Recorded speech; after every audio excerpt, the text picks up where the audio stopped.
ওয়ালাইকুম আসসালাম। কি খবর, তোমরা কেমন আছো? আলহামদুলিল্লাহ আলহামদুলিল্লাহ।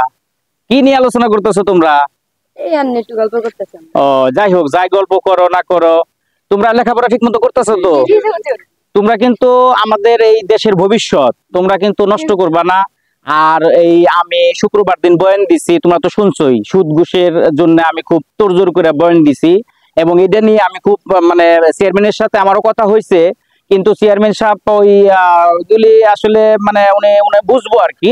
কিন্তু এই সুদ ঘুষের ব্যাপারটা তোমরা ইয়াং পোলাপান, আমি তোমাদেরকে নিয়ে আমি এই সুদ ঘুষ এই দেশ থেকে অথবা এই এলাকায় প্রথম শুরু করব, যে সুদ ঘুষ থেকে মানুষ কিভাবে মুক্তি থাকতে পারবে, সুদ ঘুষ কিভাবে মানে বাদ করা যায় এই দেশ থেকে, এই গ্রাম থেকে, সেই বিষয়ে তোমরা কিন্তু সচেতন থাকবা এবং ঠিক মতো লেখাপড়া করবা।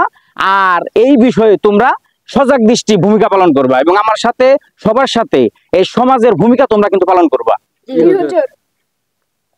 আসসালামু আলাইকুম চেয়ারম্যান সাহেব। ভালো আছেন না? হ্যাঁ ভালো আছি, আপনি ভালো আছেন? ভালো আছো? কেমন আছো তোমরা? আলহামদুলিল্লাহ। আপনি কি বয়ান দিতেছেন হুজুর এখানে? চেয়ারম্যান সাহেব এই বাচ্চা পোলাপানরা কি একটু মানে খেলাধুলা করে, তো এই দিক দিয়ে একটু গল্প টল্প করছিল, আমি যাইতেছিলাম তো তাই বললাম যে ওই শুক্রবার দিন একটু সুদ ঘুষের বয়ান করছি, তারা সবাই আমার। আপনি খালি সুদ ঘুষেরই খালি বয়ান, খালি আপনি খালি জীবনটা বলে জেনে যায় সুদ ঘুষ সুদ ঘুষ সুদ ঘুষ। আপনার কি করছে বলেন তো? এই যে সুদ ঘুষ রাস্তাঘাটে ওই জায়গায় একদিন শুনছি, সেখানেও সুদ ঘুষ। এই পোলাবাদের সাথে আপনি সুদ ঘুষে কি করছে বলেন তো দেখি? সুদে আর ঘুষে সমস্যাটা কি বলেন? চেয়ারম্যান সাহেব আসলে সুদ ঘুষই তো এই দেশকে আর ইসলামকে নষ্ট করে। সর্বপ্রথম ইসলামের শত্রুই হলো সুদ ঘুষ। আপনি চেয়ারম্যান সাহেব এই সুদ ঘুষের বয়ানটা শুধু আমি করি না, সারা দেশের ইসলামে যত সব আলেম ওলামা আছে সবাই এই সুদ ঘুষের বিপক্ষে কাজ করতেছে। শুক্রবার দিন আমরা মসজিদের মধ্যে সুদ ঘুষে আলাপ করছেন।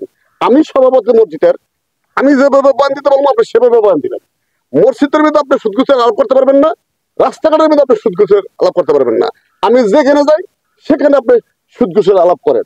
কারণটা কি? আমি মসজিদের সভাপতি, আপনি মহল্লাতে কোনো জায়গায় কথা বলতে গেলে আমার পারমিশন নেবেন, ঠিক আছে?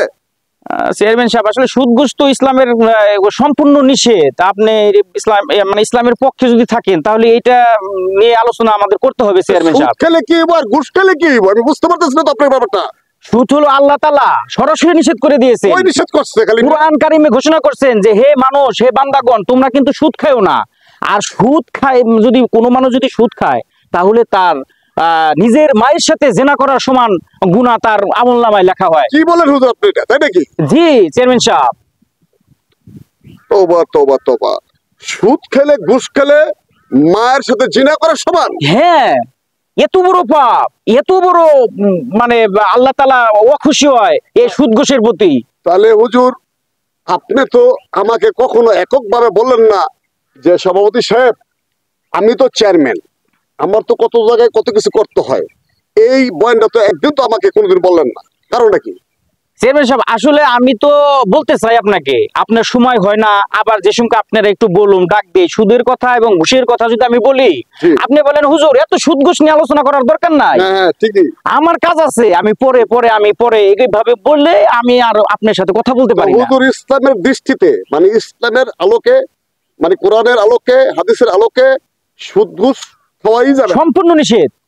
সুদ ঘুষ খাওয়ার পরে যদি আমি নামাজ পড়ি নামাজ কি হবে? না না না চেয়ারম্যান সাহেব, কবুলই হবে না। আল্লাহ তাআলা আপনার মুখের নুরানি নিয়ে নেবে, রহমতই থাকবে না তার। আমি যে সুদ ঘুষ যেটাই খাই আমি তো ৫ ওয়াক্ত ঠিকই নামাজ পড়ি, এই নামাজ ঠিক আমার হবে হুজুর? না, কোনোদিনও হবে না। ইসলামের প্রথম আইন কোনটা, বিধিনিধি কোনটা বলেন তো?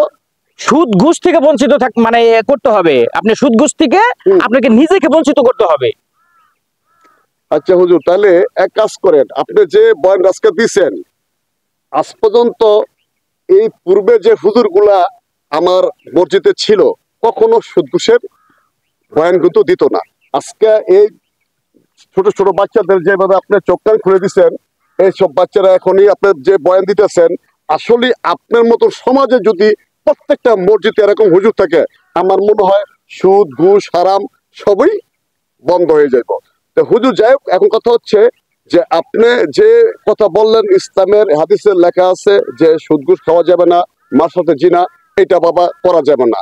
সুদ ঘুষ আজকে থেকে আমি এই যে পিচ্ছি পোলাবাদের সামনে আমি কারো ধরলাম, আজকে থেকে আমি সুদ ঘুষ খাবো না হুজুর। আলহামদুলিল্লাহ চেয়ারম্যান সাহেব, খুব ভালো লাগলো। যাই হোক, আমিও আজকে থেকে এই যে ছোট ছোট বাচ্চাদের সামনে বললাম যে আমি কখনো আর সুদ ঘুষ খাবো না, আমি আলহামদুলিল্লাহ, কোনো হারাম খাবো না।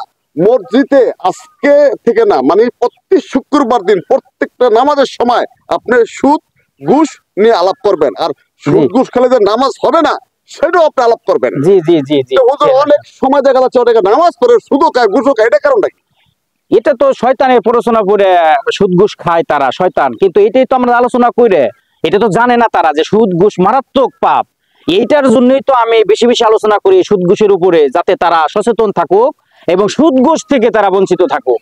যাই হোক হুজুর, এখন কথা হচ্ছে আমি মসজিদের সভাপতি, আমি আপনাকে নির্দেশ দিয়েছি আপনি আজ থেকে প্রতি নামাজের সময়, প্রতি শুক্রবার জামাতের সময় আপনি অবশ্যই এই সুদ ঘুষ হারাম হালাল নিয়ে আপনি ওয়াজ করবেন, ঠিক আছে? জি জি আমার আবার কাজ আছে, ওই যে একটা বিচার আছে, তো ওই জায়গায় যাইতে হবে, আপনার আমার জন্য ঠিক আছে ঠিক আছে ঠিক আছে ঠিক আছে। আলহামদুলিল্লাহ, ঠিক আছে, ভালো থাকো। হ্যাঁ বাবা, হ্যাঁ, আসসালামু আলাইকুম চেয়ারম্যান সাহেব। হ্যাঁ ভালো থাকেন, ওয়ালাইকুম আসসালাম, থাকেন।